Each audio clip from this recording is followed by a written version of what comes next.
Assalamualaikum. Hi, my name is Umi Shafika binti Muhammad Shah. BR21160187, and I will be presenting the physico-chemical characteristic of wild boar meat.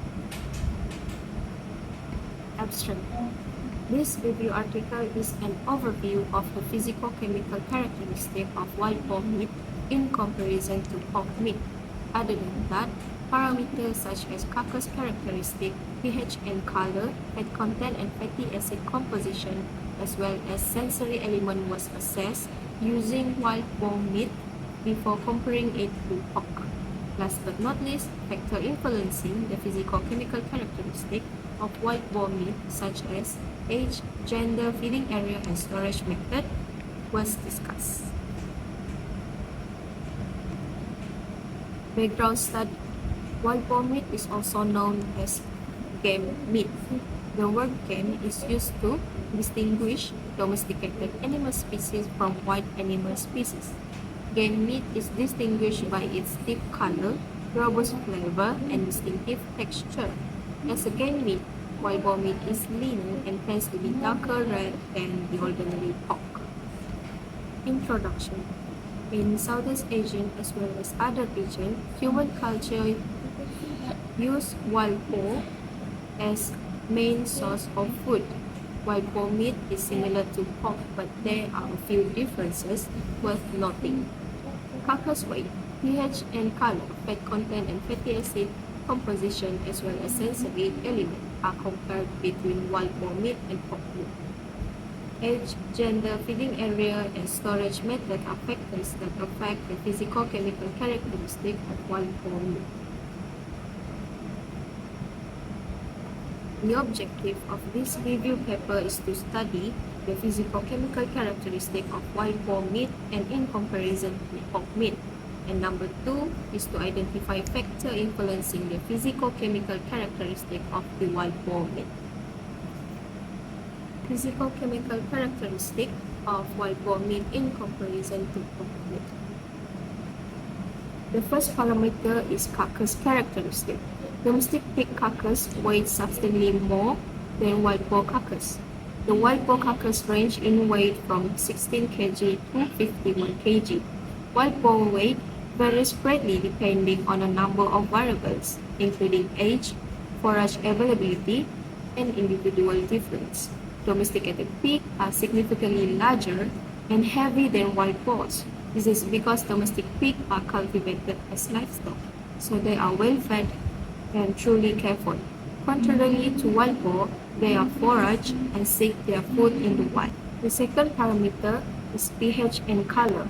The ultimate pH of wild boar was significantly higher than domesticated pig and varied from 5.55 to 5.87, with an average of pH 5.07 and 5.64 for boars and sows, respectively. The final pH of meat from domestic pig ranged from 5.48 to 5.52, with an average pH of 5.50. The higher pH in wild boar meat compared to pork is most probably a result of higher activity of the animals before slaughter. The meat from domestic pig had a much lighter and more pinkish color compared to the wild boar meat. The factor creating the differences in color could be fatties, as higher fat content gives a lighter meat. Third parameter is fat content and fatty acid composition. With regard to fat content, wild boar tended to have muscular fat that was higher, which is 4.7%, to domesticated pig 2.9%. The fatty acid composition of wild boar exhibited much larger quantities of N3 fatty acid and much greater proportion of 18 to 2 and 6. Green pasture naturally has more 18 to 3 and 3, which also causes meat contain more N3 fatty acid. The last parameter that I will be discussed is sensory. The result of the sensory evaluation of meat from wild boar Studies show that this meat was preferred compared to meat from pigs, while boar gill received the highest grade with a mean value of 5.9 for overall liking, compared to 3.6 for meat from pig. Physical and chemical characteristic wild boar meat versus the pork meat. The pH, moisture, total proteins, and fat content of wild boar meat and pork meat was evaluated in order to compare the physical and chemical properties. For pH, meat from wild boar was higher, which is 6.8 compared to meat from pork, 5.8. Next, moisture content in pork was higher than in meat from wild boar. For protein content, meat from pork was significantly lower than meat from wild boar. Conversely, meat from pork was higher in fat content compared to meat from wild boar. Factors influencing physical-chemical characteristics of wild boar meat. There are three factors that I will further discuss. Number one is age and feeding area. The water content, protein, and intramuscular fat were significantly affected by the age. Lipid level varied from 0.69% up to 1.52% and was higher in adult. Meat of wild boar older than 2 years in farmland was significantly brighter than meat of wild boar in forest. Number two factor is age and gender. Age affected the concentration of protein in Lonissimus thoracis and lumborum muscle, with lower values found in piglets, meat compared to older animals.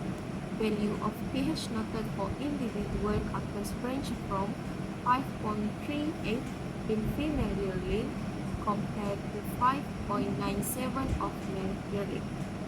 And last but not least, number 3 is the storage method. Color stability of meat during storage is determined by metabolic composition characteristic of muscle tissue related to oxidative and glycolytic activity. In the leg sample stored at 0 Celsius, there was significantly higher value of A redness detected than in the meat stored at 15 Celsius. Other than that, sugar samples stored at 0 Celsius and at 15 Celsius significantly differ. In L parameter, which is lightest after storage for 7 days, and in B parameter, yellowness after storage for 21 days. Assalamualaikum and hi, my name is Muhammad Nur Hazrin by Muhammad Hazlin, matrix number BR2111001. Today I will explain about reproductive performance of wild boar breeds. As we all know, wild boar have a different reproductive performance and reproductive system compared to other pigs. There is also some parameters that can help us to measure the reproductive performance of wild boar. And there is also factors that can affect the reproductive performance of wild boar. As I mentioned before, today's subject is about wild boar, or their scientific name Sarcopha. They can be also known as warthog and also wild pig that can be found in Asia, Europe, North America, and also North Africa. So for introduction, reproductive performance is the ability for animal to produce viable offspring, and it can be influenced due to many factors such as weather. Litter size, birth weight, and neonatal survival rate are one of the parameters that can help us to measure the reproductive performance. Like we all know, until this day, the meat from wild boar are still valid to be consumed by people. There are some people around the world that still consume them. So it is important for us to learn about their reproductive performance in order to maintain the survivalship of the wild boar in nature. There is two objectives. First is to find the parameters that can help us measure the reproductive performance, and also to find the factors that can affect the reproductive performance. Parameter for reproductive performance. Parameter that important are the litter size. So the common litter size are 4 to 6 piglets. The first litter are 2 to 3 piglets, which is for a young mother. An Animal and Plant Health Inspection Service of U.S. Department of Agriculture say that it can be vary from 4 to 12 piglets. New Zealand Department of Conservation said 6 to 10 piglets. Same go to South Korean. So I can say that it's very depend on the region and several factors such as climate. Next is the live-born piglet. So it's common to have high litter for pig, not only wild boar but for other breeds. But the survival for wild boar is depending on the functional traits, because large litter can cause fighting between the piglet, so the piglet can die due to starvation. And there is some research say that the early mortality can caused by the crushing by the sow, 70% to 20%. And next is the sexual maturity, especially for the female, as early as 3 months of age, but mostly are 1 year old. They are a polyestrous animal, which they have an estrous cycle every 18 to 24 days. Their gestation period is between 100 to 140 days. The oldest fertile sow being recorded are 14 years old. It's typical reach sexual maturity at 18 months of age, but they only engage to mating when they are 4 years old. Next is the sexual maturity for male wild boar. The research say that they can reach the sexual maturity at 1 year old or even less. It is the reason why the population in Europe are increasing.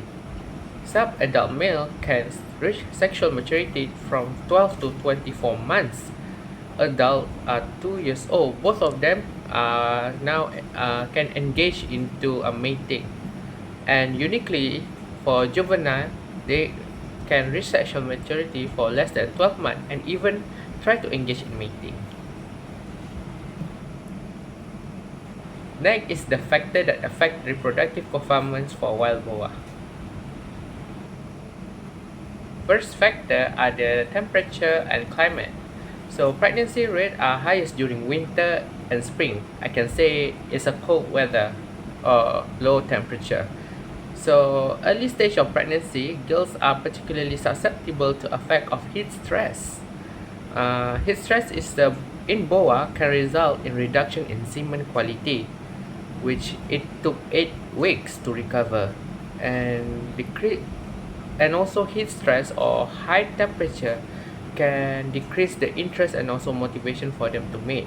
So it is good for wild boar to be in a place or region that have low temperature and cold climate. As for other factor is hunting.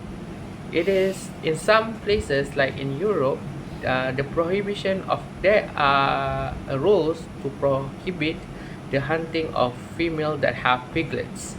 So to safeguard the survival and welfare of the young offspring, by mean they are protecting the female that have piglets. So studies have indicated that hunting related mortality surpass mortality caused by natural hunting. So because they being hunted by the hunters to regularly, they have that kind of stress that make the female adapt to that stress. They produce high progesterone, so they can produce more litter or more offspring. That's why even though they are always be hunted, but yet their population are still high. So next other factor, disease. So there is a disease called porcine reproductive and respiratory syndrome, or PRRS. It is a disease that have a significant impact of pig health and production. So it is caused by PRRS virus, and it also can be affected to other animal, including the domesticated pig.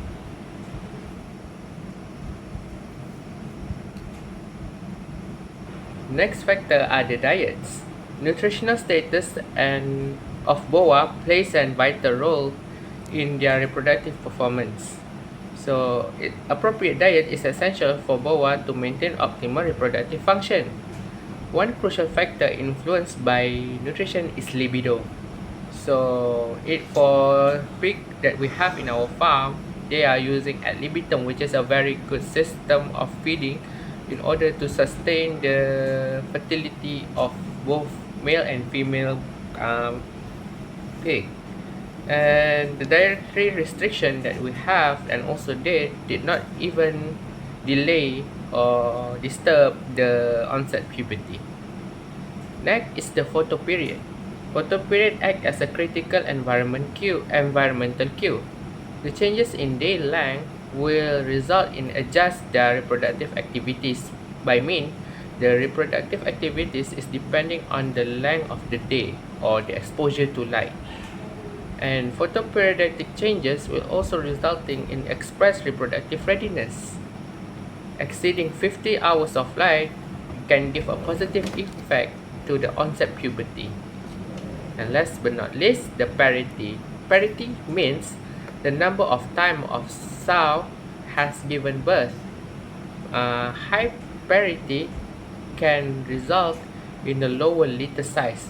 This is due to age-related changes in reproductive system. Farrowing rate as well as piglet weight at birth can also be influenced by these factors. As the female get older, they will have a lot of experience. This is one of the most positive impact where they can have shorter time between weaning and estrus. That's all from my part. I will give it to my next teammate.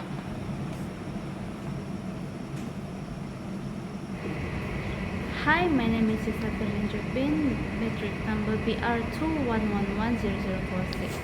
Today I will be presenting the effect of nutrition on carcass performance of boar.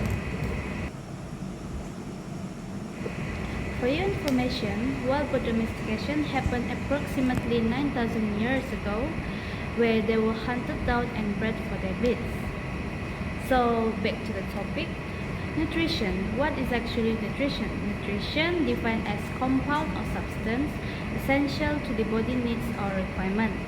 So there are several common measurements to evaluate the carcass performance of meat, which are carcass composition, fat thickness, muscle depth, lean meat percentage, feedlot performance, and lastly, meat quality.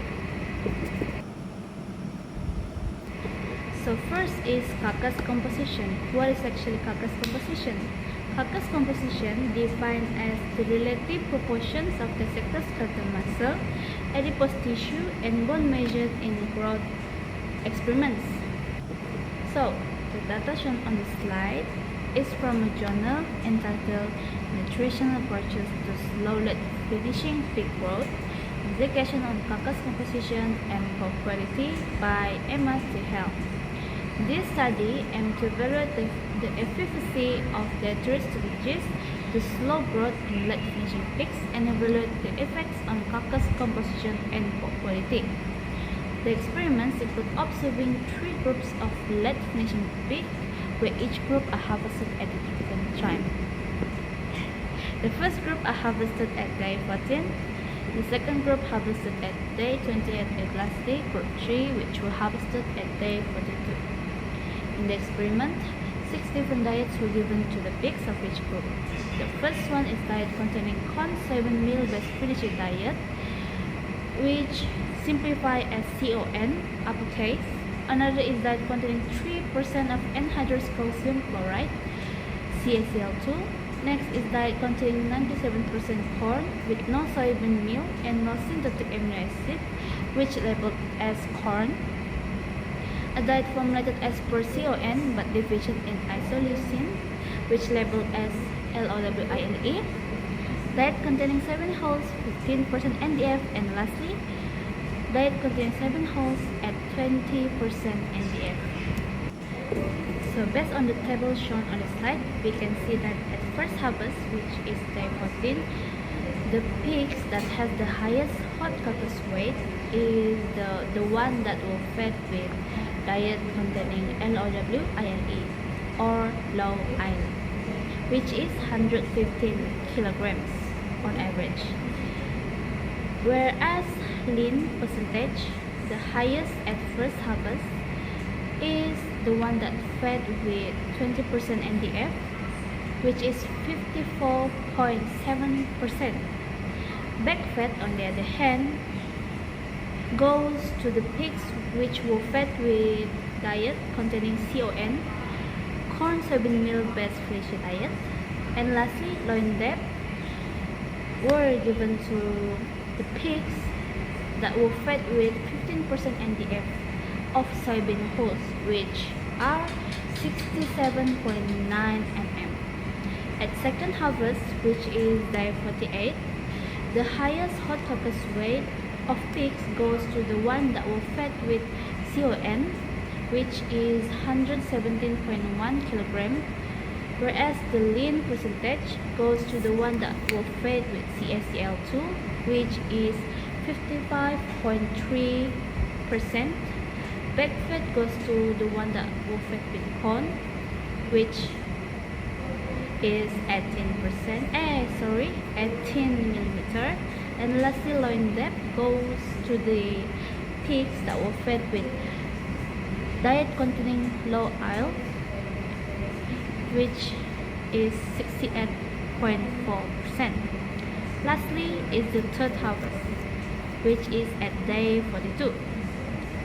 So, at day 42, the highest hot carcass weight of pigs goes to the one that were fed with a diet containing low iron, which amount to 115.1%, whereas lean meat percentage goes to the one that were fed with CACL2, which is 55.5%. Back fat, on the other hand, goes to the one that were fed with corn, which is 19.3 millimeter, and lastly, loin depth goes to the one that were fed with low iron, which is 69.4 millimeter. So from the result, so next is fat thickness. So what is actually fat thickness? Fat thickness is the measurement of the subcutaneous fat over the rib eye or loin eye, measured in tenth of an inch. The measurements are taken between the 10th and 11th rib of a pig. So table 2 on the slide is from the research paper entitled Effects of Feed Elements and Indispensable Amino Acid Reduction and Feed Intake, Growth Performance, and Carcass Characteristics of Foreign Pigs by Shavon. So, the experimental design of this research paper involved 96 pigs talent crossbred with PIC barrows, both within the same week. The average temperature in the housing rooms ranged from 20 to 25 degrees Celsius from the start to the end of the trial. The average weight of all the pigs is 47.1 plus minus 3.2 kg body weight at the beginning of the experiment. They were placed to advance where 12 were placed in each pen. In each pen, 6 pigs were given ad libitum while the rest are fed with restricted amount of feed throughout the entire growing phase. From 87 kg of body weight onwards, the pigs in 4 pens received feed with high indispensable AA content, HAA, which stands for high amino acid, while the others received low in indispensable AA, which labeled as LAA, which stands for low amino acid. Individuals' body weight was measured weekly using electrolyte scales, and when the pig achieved 87 kg body weight onwards, the back fat depth, labeled as BF, was measured every 2 weeks using a A-mode ultrasonics device. The BF measures was taken above the last strip at approximately 5.5 to 8.0 cm from the midline, the distance increasing with increasing body weight. So based on table 2, we can observe that the pigs that were fed with ad libitum at the beginning of the experiment has the highest back fat thickness, which is 20.8 mm, compared to the one that were fed with restricted feeding, which only has back fat thickness of 19.1 mm. So, from 87 kg onwards of the body weight of the pigs, they were fed with amino acid level. So, from the table, we can see that the one that fed with low amino acid level has the highest back fat thickness, which is 21 mm, compared to the one that were fed with high amount of amino acid, which is only amount to 18.9 mm. From the results shown on the table, we can conclude that if your aim is to have pigs with high back fat thickness, you have to feed them with low amino acid diets. The result from table 3 is from a research paper entitled Effects of Fat Source and Level on Growth Performance and Carcass Characteristics of Commercial Finishing Pigs by Jenna Chapel. The aim of this paper is to observe the effect of fat source and level on carcass characteristics in commercial finishing pigs.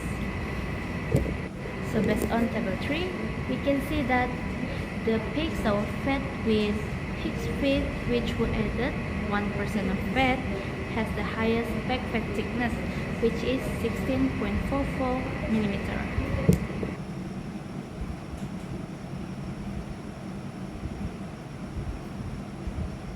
So the third is muscle depth. Muscle depth is defined as a measurement of the depth of the muscle on the carcass. So the data shown on the slide is from a research paper entitled Effects of Lower Dietary Lysine and Energy Content on Carcass Characteristics and Meat Quality in Growing Finishing Pigs by Jin Xiaozhang. This study aim was to evaluate the effects of lower dietary lysine content and energy level on carcass characteristics and meat quality of slaughter pigs.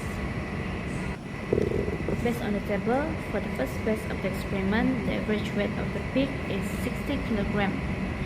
So from the table, we can see that for the chef versus lumbar muscle, the one that was fed with control diet has the highest weight, which is 3.7 kg, followed by the one that was fed with low lysine, which amount to 3.31 kg, and lastly the one that was fed with low nutrient diets, which weighed only 3.22 kg. As for the shape of semitendinosus muscles, the one that was fed with low nutrient diets has the highest share force of semitendinosus muscle, which weighed to 4.37 kg, followed by the one that was fed with control diet, which weighed to 4.11, and lastly the one that was fed with low lysine, which only weighed to 3.41 kg. As for the second phase of the experiment, where the pig's average weight is 30 kg, for the shear force of lumbar muscles, from the table we can see that the one that was fed with low lysine has the highest shear force of lumbar muscle, which weighed to 3.85 kg, followed by the one that was fed with control diet, which weighed to 3.65 kg, followed by the one that was fed with low nutrient, which has the lowest shear force of lumbar muscle, which only weighed to 3.43 kg. As for the shear force of semitendinosus muscle, from the table we can see that the one that was fed with control diet has the highest shear force of semitendinosus muscle, which weighed to 4.79%, followed by the one that was fed with low nutrient diet, which weighed to 4.35 kg, and lastly the one that was fed with low lysine, which is the lowest value of shear force of semitendinosus muscle, which only weighed to 3.73 kg only.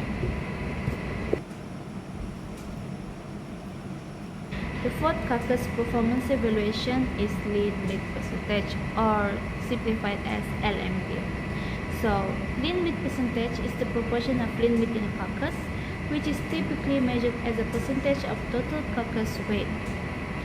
So the data shown on the slide is from a research paper entitled Effect of Dietary Protein Source and Lysine, DE ratio on growth performance, meat quality, and body composition of growing finishing pigs by C. Sabo. This research paper aim was to observe the effect of nutrients, specifically protein-based feed, to the pig's meat quality. For the second part of the table, the pigs that were fed with high level of lysine has the highest lean meat percentage, which is 55.4%, followed by the one that were fed with medium level of lysine, which is 53.4%, and lastly, the one that were fed with low lysine, which has the lowest lean meat percentage, which only 53% only. The fifth carcass performance evaluation is feedlot performance. Feedlot performance is defined as the productivity and efficiency of pig production in feedlots, which are operations where pigs are predominantly fed in confinement for either backgrounding on a high forage diet or finishing on a high energy diet. The basic principle of feedlot performance includes increase the amount of fat gained by each pig as quickly as possible. So the data shown on the slide is from a research paper entitled The Fattening Result of Pigs Fed with the Diet with the Participation of Silage from Steamed Potatoes by Maria Bosiat. Based on table 6, we can see that the body weight of both group K and group D pigs is similar. But at the end of the experiment, the body weight of group K is higher than group D. Group K body weight at the end of the experiment is average 116.23 kg, whereas group D only 113.27 kg. As for the total weight gain of group K has a total weight gain of 85.93, which is higher than group D, which only has total weight gain of 82.93 kg. Fatal increase of group K is lower than group D, which is good because they require less time to fatten the pig to slaughter, which can save costs. The last carcass performance evaluation is the meat quality. Meat quality refers to the set of characteristics that make pork desirable for consumption. The data shown on the slide is from a research paper entitled Effect of Long-Term Dietary Supplementation with Plant Extract on Carcass Characteristic, Meat Quality, and Oxidative Stability in Pork by Rafaela Rossi. The aim of this paper is to assess the effectiveness of long-term supplementation of porcine diets with PE on carcass characteristic, meat quality parameters, oxidative stability, and sensorial properties of longissimus dorsi, labeled as LD muscle. The influence of the terpene collagen characteristic and vitamin A content of LD muscle was also determined. Based on table 7, we can see that the pH of both controlled diet meats and plant extract meats is similar, which is 5.83 for controlled diet and 5.82 for plant extract. For the color indexes of both meat from controlled diet and plant extract, for the lightness of controlled diet meats, it is 52.07, which were lower than the one that was fed with plant extract PE, which is 53.62. For the redness of the meat of the pigs that were fed with plant extract has higher level of redness, which is 5.25, whereas control diet only 5.16. For the yellowish of the meat, the pigs that were fed with plant extract has higher yellowish level, which is 2.08, compared to control diet, which is lower. It has only 1.46 level of yellowish. For drip loss, control diet has higher drip loss, which is 3, compared to plant extract, which only has 2.43 glucose percentage. Lastly, the Warner Brettler share force. Okay.